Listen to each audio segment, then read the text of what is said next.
അതെ, ഞാനിന്ന് നിൽക്കുന്നത് എവിടെയാണെന്നറിയാവോ?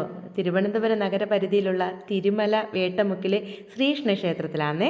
ഹലോ ഫ്രണ്ട്സ്, സുഖമാണല്ലോ അല്ലേ? ഞാനിന്ന് വന്നിട്ടുള്ളത് നമ്മുടെ തിരുവനന്തപുരം തിരുമല എന്ന് പറയുന്ന സ്ഥലത്താണ്. പാറേക്കോയിൽ കേട്ടോ, ശ്രീകൃഷ്ണ ഒരു ക്ഷേത്രത്തിലാണ് ഞാനിന്നുള്ളത്.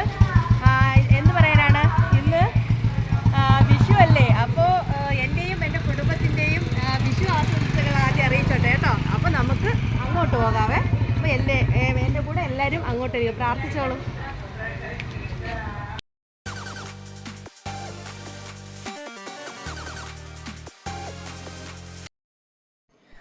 ഈ ശ്രീകൃഷ്ണ ക്ഷേത്രത്തിന് രണ്ട് രീതിയിലും പറയപ്പെടുന്നു. ഒന്ന് എന്തു പറയണം, പാറേക്കോവിലെന്നും പിന്നെ ത്രിചക്ര ക്ഷേത്രമെന്നും പറയപ്പെടുന്നു. അപ്പോൾ നമ്മുടെ തിരുവനന്തപുരം റെയിൽവേ സ്റ്റേഷനിൽ നിന്നാണെങ്കിൽ കഷ്ടിച്ച് 5 കിലോമീറ്റർ വരും കേട്ടോ ഈ ക്ഷേത്രത്തിൽ പോകാൻ.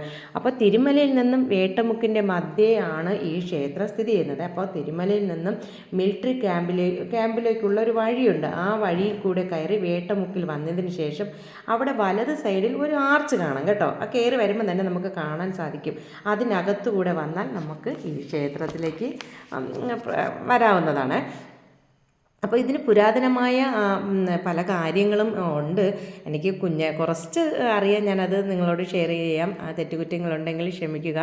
അപ്പോൾ മനോഹരമായ ഒരു പാറയുടെ മുകളിൽ ഇരിക്കുന്ന ക്ഷേത്രം അത് എപ്പോഴെങ്കിലും നിങ്ങൾ തിരുവനന്തപുരം ജില്ല കഴിഞ്ഞുള്ളവർ എപ്പോഴെങ്കിലും തിരുവനന്തപുരത്തോട്ട് വരികയാണെങ്കിൽ ഒന്ന് കണ്ടേക്കുക കേട്ടോ. പുരാതനമായ പല ഐതിഹ്യങ്ങളും ഉള്ള ഒരു ക്ഷേത്രം തന്നെയാണ് കേട്ടോ.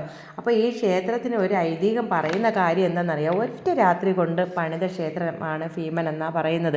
അതായത് ദ്രൗപദിയുടെ ആഗ്രഹപ്രകാരം ശ്രീകൃഷ്ണനെ ഭജിക്കുവാനായി ഒറ്റ രാത്രി കൊണ്ട് ഭീമൻ പണിത ക്ഷേത്രമാണത്രേ. അപ്പോൾ പണ്ട് പാണ്ഡവർ ഈ പാറയുടെ മുകളിൽ താമസിച്ചിരുന്നതായും പറയപ്പെടുന്നു. അപ്പം ഞാൻ എന്തായാലും വന്നപ്പോൾ ഇവിടെ ഒരു കിണർ കണ്ട്, ഒരിക്കലും പറ്റില്ലെന്നാണ് പറയുന്നത്. ആ കിണറിൽ എപ്പോഴും വെള്ളം കാണുമെന്നാണ് പറയുന്നത്. അപ്പം അതിനകത്ത് മാലിന്യങ്ങളൊന്നും വലിച്ചെറിയാതിരിക്കുക. അപ്പം അതിനകത്ത് ഞാൻ നോക്കിയപ്പം പൈസ കിടക്കുക കേട്ടോ.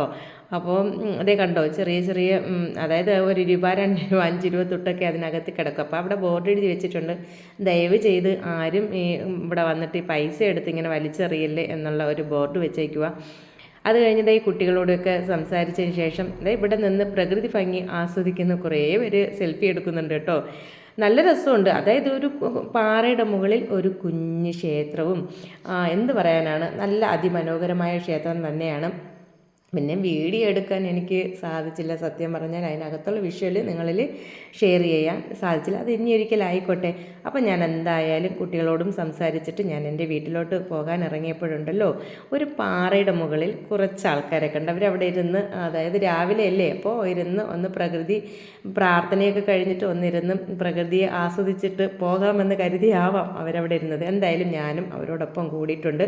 അപ്പോൾ ഈ തൊട്ട് അടുത്തുള്ള പിള്ളേർ തന്നെയാണ് അവിടെ ഇരുന്നതും. അപ്പോൾ അവർ പറയുക, താഴൊരു ആശ്രമമുണ്ട്. ഇപ്പോൾ ഈ ക്ഷേത്രത്തിൽ വരുന്നവർ ആശ്രമത്തിൽ പോയിട്ട് ആശ്രമം കാണാൻ ഒരു പ്രത്യേക ഇത് തന്നെയാണ്. എന്തായാലും ചേച്ചി അങ്ങോട്ട് പോയിട്ടേ പോകാവൂ എന്ന് പറഞ്ഞ് അങ്ങനെ ഞാൻ എന്തായാലും ഇവിടെ കണ്ടോ, ഈ തിരക്ക് കണ്ടോ, ഒത്തിരി ആൾക്കാരുണ്ടായിരുന്നു. ഒന്നാമത് വിഷു അല്ലേ, അപ്പോൾ എനിക്ക് വിഷു കൈനീട്ടമൊക്കെ കിട്ടി കേട്ടോ. അത് വളരെ സന്തോഷം തോന്നി. അപ്പോൾ ഞാൻ എന്തായാലും ആ ക്ഷേത്രത്തിലോട്ട് ഒന്ന് പോകാനായിട്ട് ഞാൻ അവിടെ നിന്ന് ഇറങ്ങിയിട്ടുണ്ട്. ഇവിടെ വന്ന സ്ഥിതിക്ക് ആശ്രമത്തിലോട്ട് പോകാം. അപ്പോൾ ആശ്രമത്തിലും വീഡിയോ നമുക്ക് കവർ ചെയ്യാൻ പറ്റില്ല അകത്ത്. അതും പെർമിഷൻ ഉണ്ടെങ്കിൽ ഓക്കെയാണ്. അപ്പോൾ ഇന്ന് വിഷു ആയതുകൊണ്ട് ഒന്നിനും പറ്റാത്ത അവസ്ഥ. അതാണ് വാസ്തവമായിട്ടുള്ള കാര്യം. അപ്പോൾ മാധവസ്വാമി ആശ്രമം എന്നാണ് പറയുന്നത്. ഇതിൻ്റെ അടിത്തട്ടിൽ ശിവഭഗവാന്റെ പ്രതിഷ്ഠയാണ്. അപ്പോൾ പിന്നെ ആ പ്രതിഷ്ഠയൊക്കെ കണ്ട് ഞാൻ എന്തായാലും ഈ ശ്രീകൃഷ്ണ ക്ഷേത്രത്തിൽ വന്ന് ശ്രീകൃഷ്ണ ഭഗവാനോട് അനുഗ്രഹമൊക്കെ വാങ്ങി ഞാൻ എന്തായാലും അവിടെയും പുറത്തിറങ്ങിയിട്ടുണ്ട്. അപ്പോൾ ഉണ്ടല്ലോ, ഞാൻ വീട്ടിലോട്ട് പോകാനായിട്ട് ഇറങ്ങിയപ്പോൾ നല്ല തിരക്കാന്നേ. അപ്പോൾ തിരക്കൊക്കെ ഒരുപാട് അതായത് നല്ല ട്രാഫിക് ഉണ്ട്, ഒത്തിരി തിരക്കും കാര്യങ്ങളുണ്ട്. വണ്ടി ഒതുക്കി വയ്ക്കാൻ ഓൾറെഡി ഇവിടെ സ്ഥലമില്ലായിരുന്നു. അതാ ഞാൻ എന്തായാലും വീട്ടിലോട്ട് ഇറങ്ങി.